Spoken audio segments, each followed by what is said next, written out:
So yun nga guys, no, magandang umaga sa inyo. Yan, lumabas na ako dyan dahil pupunta ako sa bahay ng in-orderan namin ng pagkain. So yun guys, pupunta na ako. So yun nga guys, no, dumating na ako dyan at binuksan ko yung pinto dahil nabibigatan si nanay sa dala niya at kinuha ko.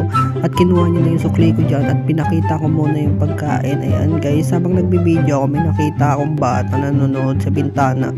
Dahil nga naalala ko sa yung batang 90s, binidyo ako siya. Ayan guys, panoorin nyo.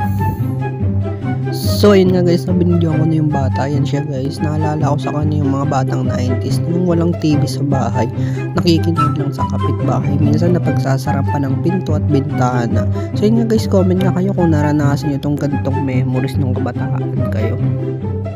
So yun nga guys, no, yun na yung order namin. So yun, kinuha ko na yung sukli kay nanay at ayun, tapos umuwi na ako dyan.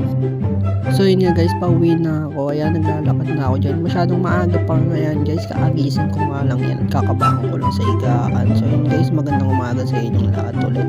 So yun guys, pauwi na ako. At ayan guys, pinakita ko na yung bit-bit ko dyan, yung pagkain na order ko. Ayan guys, so ayan, masarap yan guys. Saging po yan, pero hindi ko lang po ng pangalan. So yun lang guys, bye bye. Thank you sa panonood. See you for the next vlog. Bye bye.